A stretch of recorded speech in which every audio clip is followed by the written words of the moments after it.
اس کہانی کا آغاز ایک خوبصورت سمندری دنیا سے ہوتا ہے جہاں ایک چھوٹی سی جل پری رہتی تھی۔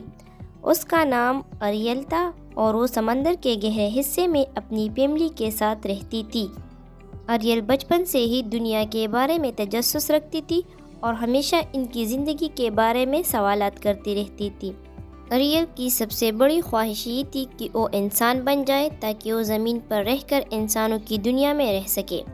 اس کی بڑی خواہش یہ تھی کہ وہ ایک دن اپنی دل کی محبت کو پائے اور ایک انسان بن جائے۔ ایک دن اریل نے اپنے والدین سے اپنی اس خواہش کا اظہار کیا، لیکن وہ اس کی خواہش کو سمجھ نہیں پائے کیونکہ جل پریوں کا کام صرف سمندر میں رہنا اور سمندر کی دنیا کی حفاظت کرنا ہوتا ہے۔ اریل اپنی اس خواہش کے لیے بہت پریشان ہوتی تھی اور اسی وجہ سے وہ سمندر کی جادوگرنی سے ملنے جاتی ہے۔ جادوگرنی ایک پراسرار اور خطرناک مخلوق تھی، لیکن اریل اپنی آرزو کے پیچھے تھی۔ جادوگرنی نے اسے ایک معاہدہ پیش کیا، اگر تم اپنی آواز مجھے دے دو تو میں تمہیں انسان بنانے کا جادو کروں گی، مگر اس کے بدلے تمہیں اپنی آواز سے محروم ہونا پڑے گا۔ اریل نے فوراً اس کا معاہدہ قبول کر لیا کیونکہ اس کا خواب انسان بننے کا تھا۔ جب اریل جادو کی مدد سے انسان بن گئی تو اپنی دنیا کے باہر آ کر انسانوں کی دنیا میں پہنچتی ہے۔ وہاں اس کی ملاقات ایک پرنس ایرک سے ہوتی ہے جو ایک خوبصورت نوجوان شہزادہ تھا۔ اریل فوراً اس پر فدا ہو جاتی ہے اور وہ چاہتی ہے کہ ایرک اس سے محبت کرے، تاہم اریل اپنی آواز کی کمی کی وجہ سے ایرک سے محبت کا اظہار نہیں کر پاتی۔ اریل بہت زیادہ خفا ہوتی ہے کہ وہ اپنی آواز کی قربانی دے چکی ہے اور اس کی محبت ایرک تک پہنچنے کا کوئی راستہ نہیں بچا۔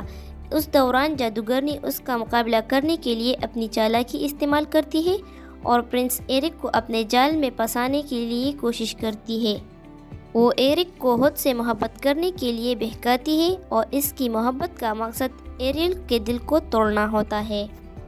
بہت سی قربانیوں کے بعد ایریل اپنے خواب کی تکمیل کے قریب کو پہنچتی ہے، لیکن ایک مشکل فیصلہ کرتی ہے۔ اس کے لیے اپنی محبت کو حاصل کرنے کے لیے زندگی کی سب سے بڑی قربانی دینی پڑتی ہے۔ ایریل نے اپنے دل کی گہرائیوں سے ایرک کو محبت کرتی ہے اور اس کے لیے اپنی زندگی کو خطرے میں ڈال دیتی ہے، اور اس کی یہ قربانی کامیاب ہوتی ہے اور ایرک کو حقیقت کا پتہ چل جاتا ہے۔ وہ اریل کو سچ میں محبت کرتا ہے اور ان دونوں کی کہانی خوشی کے ساتھ اختتام پذیر ہوتی ہے۔ یہ کہانی ہمیں یہ سکھاتی ہے کہ سچی محبت میں قربانی ہوتی ہے، اور یہ بھی کہ کبھی کبھار ہماری خواہشات ہمیں مشکل میں ڈال سکتی ہے، لیکن اگر دل میں سچی محبت ہو تو ہر تکلیف کا کوئی نہ کوئی مقصد ہوتا ہے۔ اگر آپ لوگوں کو یہ کہانی اچھی لگی ہو تو اس ویڈیو کو لائک کریں، شیئر کریں، اس چینل کو سبسکرائب کریں اور بیل آئیکن کو دبائیں تاکہ ہر نئے آنے والی ویڈیو کا آپ لوگوں کو پتہ چل سکے۔